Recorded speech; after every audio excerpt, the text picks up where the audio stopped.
it automatically made your consistency easy for you. It didn't make it hard anymore. You just have to do it. You don't think twice about it. Somebody says to you, how do you do it, man? I just got to do it. I don't think about it. I just do it. That's it. Now, if we really, really believed, like we believe we will lose our job when we don't show up on time, right? If we really, really believed that we are heading for loss, and there are certain behaviors that need to enter into our life, like the regularity of salah, for example, like the abandonment of vain activity, for example. If we were really convinced that not changing our behavior will lead us to loss, like the loss of a job, right? Like, nobody's going to be late for their immigration appointment. They're going to be there 2 hours early, right? They're going to prepare the night. They have Qiyam al-Layl the night before, because it's at 6 a.m., so they won't go to sleep. They'll be there early, because they are convinced this has to do with, if they don't do this, they will be in loss. If we are truly convinced this will lead to loss, then changing one day, rather changing your whole life becomes very easy. But when does it become easy? When there is belief. Which is why when Allah talked about khusr, what's the first exception He mentioned? Those who what? They believe. There's not just casually, those who believe, yeah, I'm included. No. There's not the kind of belief we're talking about here. This is real, deep conviction that what I am doing is directly connected to my success, directly connected to my failure. I better change my ways. I better get my act together. This is just in the word al-asr itself. Just in the word, how it's being squeezed and drenched away, and I don't have time. The students, those of you that are students here, you have an assignment due, and you forgot to do it. There's time running out, right? The kind of urgency you will see in a student, the kind of urgency to study for the exam before the final, the kind of urgency you will see for an accountant in tax season, the kind of urgency you will see, for example, if you're late to work, the kind of behavior you will have at home, things will be upside down. You better not be late. You're going to turn the whole house up. Nothing matters at that time. You won't care about breakfast or this or that or the other. You will go because there's a sense of urgency. You are convinced you will be in trouble if you don't do it. You're absolutely convinced. We have to compare that conviction to our conviction in terms of our deen. And our if your boss says to you, I swear to you, you are in trouble.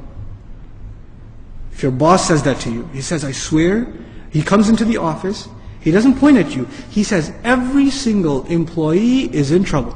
I swear. Every single one. They're gonna lose big. When he walks away, do you think any of the employees say, not me, I'm okay? Nope. He didn't specify, right? He didn't say some people are in trouble. He didn't say that guy over there is in trouble. What did he say? Every single one. You're all in trouble. And you're going to find out pretty soon, time's running out. There's a deadline. You're going to find out very, very soon how much trouble you're really in. Now when you hear that, in dunya, there's a sense of urgency. There's, oh my God, what am I supposed to do? What does he want? Why is he angry? Is it something we're not doing? Now think about this. When you get a job, and I'm giving you these examples so we understand the rest of the surah well, inshaAllah ta'ala. This is a critical surah for the life of a Muslim. It is such a gift from Allah that He gave us 3 ayat that can change our life. You don't have to memorize Quran to change your life. Just remember Surah Al-Asr, man. SubhanAllah, how it will transform your life. How it will transform your life. Now think about this. You get a job. Your boss says to you, you got 4 tasks. Every day, you have how many? 4 tasks. Sometimes your boss gives you tasks that you're really good at. And sometimes you have tasks that you don't like doing. But because this is your job, how many tasks do you have to do? All 4. You only like 2 of them, but you still have to do 4. 2 of them you enjoy doing, 2 of them you don't enjoy doing, but you still do 4. Now if some of you decide, or I decide, I'm just going to do 2 of those. Because I'm really good at those 2. I'm not going to even touch the other 2. I'm not worried about that. He'll be okay. When he sees how impressive my first 2 are, he'll forget about the other 2. So you don't do the other 2 tasks. And the boss comes after a week, so what's the story? Where are you on the progress? I finished the first 200%. Oh, what about the other? Actually, I'm not going to do those. But see how good I did the first 2. What's going to happen to this person? What do you think is going to happen? He's going to keep his job? No. Even if you did not the best job, but at least you did your best for all 4. You didn't get 100%. You got a 70% for all 4. That's better than you getting 100% for one of them. You understand? So when Allah sets out 4 conditions, إِلَّا الَّذِينَ آمَنُوا وَعَمِلُوا الصَّالِحَاتِ وَتَوَاصَوْا بِالْحَقِّ وَتَوَاصَوْا بِالصَّبْرِ. And we say, Iman, yeah, we should work on our Iman. Some good deeds. And you say, this other stuff, this is for speakers. This is for Da'i, this is for the Shaykh, this is for somebody, this is not for me. This is for somebody else. Then what are you doing?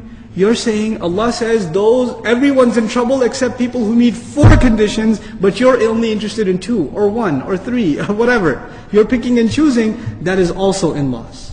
It's all or nothing. It's all or nothing. That's the attitude we have to develop in regards to this surah. I'll take 10 more minutes, inshallah ta'ala. We'll probably have to have a 3rd session about Surah Al-Asr, inshallah. That was my fear originally, was 3 sessions on Surah Al-Asr. Walillahi alhamd. Okay. Let's get to Inna al-insana lafi khusr. First of all, the word inna. Inna is used in the Arabic language, not just to mean certainly, but to talk to a group of people that are in doubt about what you are saying. By using the word inna in Inna al-insana lafi khusr, we are already learning that most human beings, when they hear this, guess what? They don't believe it. They don't believe that it's that bad. It can't be that bad, bro. That's a pretty depressing lecture you gave. It can't be that bad. And Allah is making sure you understand, for sure this is the case. Inna. Rhetorically, it's used لِإِزَالَةِ الشَّكِّ. It is used to remove doubt. And by saying that, I say the doubt already exists. The doubt already exists. And you would think this is talking to al-kafir. Some mufassirun said, al-insan ay al-kafir. But then other mufassirun came with even stronger dalil against that. Why? Because al-istithna at the end, illa, with the exception. Because Allah put exception, it's all humanity. If it was al-kafir, then there wouldn't be an exception to the kafir. Kafir is kafir. But because it's illa at the end, this is referring to each and every single human being. Now let's look at the word insan quickly. The word insan, we've talked about this before because it's come up many times in different surahs.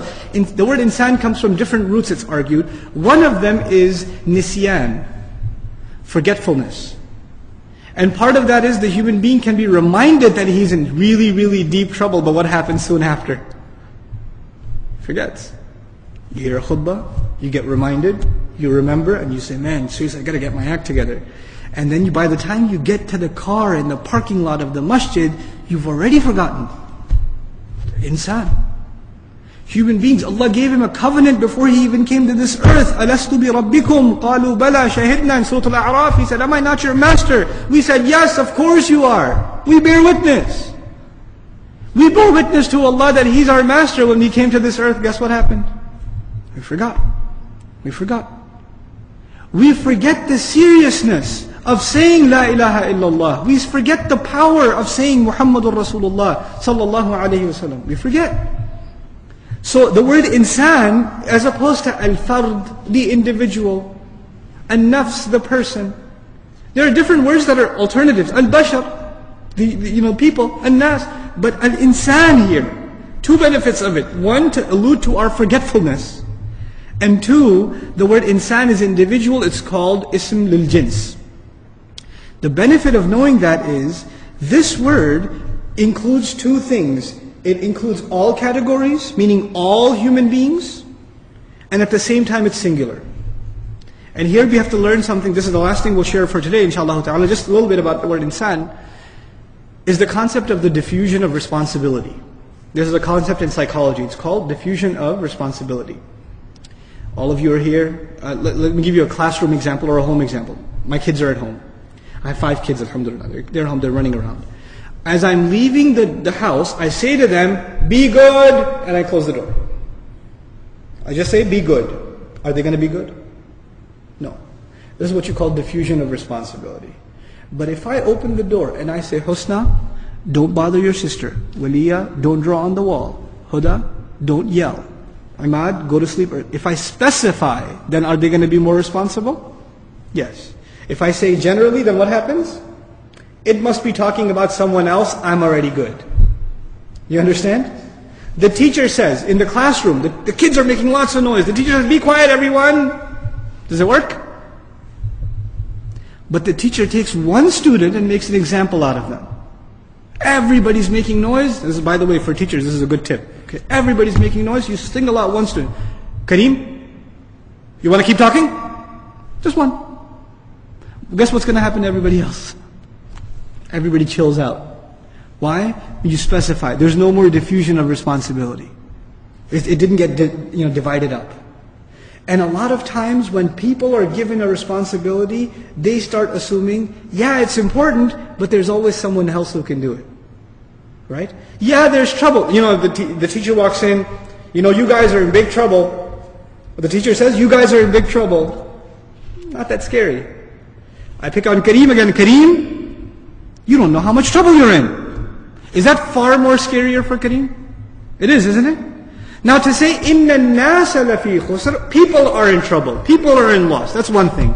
إِنَّ الْإِنسَانَ, each and every single individual, forgetful human being is immersed in a state of loss. So when the human being hears this ayah, who is he to think about? Himself. Forget everybody else. Forget everybody else. It's just, I am in trouble. I shouldn't think about anybody else right now. I should only be thinking about myself. When it comes to our salvation, being saved on the Day of Judgment, there is no charity. On that day, the mother doesn't care about the child. The mother doesn't care about the child. With the exception of Rasulullah sallallahu alaihi wasallam, the people, the prophets alaihi wasallam are saying, we can't make shafa'a for you. Go someone else. I have nothing to give you. That is the day when brother is running from brother. Best friends are no longer best friends. وَتَقَطَّعَتْ بِهِمُ الْأَسْبَابِ يَوْمَ يَفِرُّ الْمَرْءُ مِنْ أَخِيهِ وَأُمِّهِ وَأَبِيهِ. On that day, you love your family so much. And by the way, we sometimes, out of love of people, we do really bad things. Right? We do really, really bad things. And those same people, the person who's about to be thrown in hellfire on the Day of Judgment, he says, وَمَنْ فِي الْأَرْضِ جَمِيعًا ثُمَّ يُنْجِيهِ. He says to Allah Azza wa Jal, لَوْ يَفْتَدِي مِنْ عَذَابِ يَوْمِئِذٍ بِبَنِيهِ وَصَاحِبَتِهِ وَأَخِيهِ. Can I be saved from the punishment in exchange for my son? Can you throw my son, my baby, can you throw him in hell instead of me? That's what the guy will say.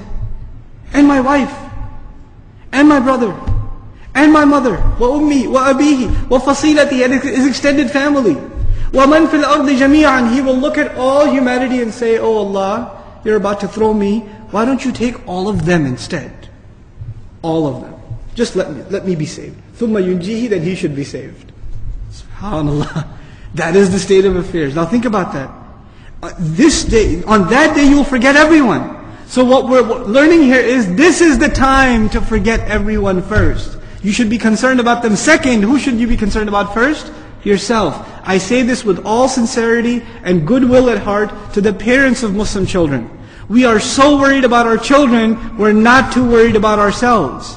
My kids got to go to an Islamic school. We got to make sure that they're in a good environment. What about your good environment? Why are you watching that stuff? Why are you talking like that? Why are you cheating in business? Why aren't you getting up for salah? We remember those we love, and we forget who? Our own selves. SubhanAllah. Can you talk to this? Can you talk to that? They'll come to the shaykh, the imam. Can you talk to my kids? They need some advice. You don't need advice?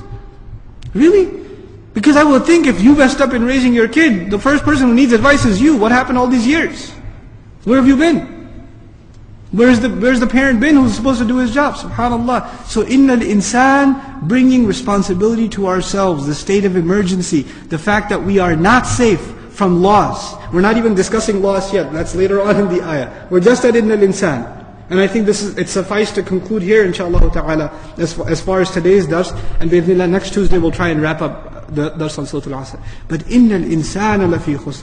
No doubt, each and every single human being, as forgetful as they are deeply immersed in loss. And as they realize that, they should also realize that Allah has already sworn, time is running out.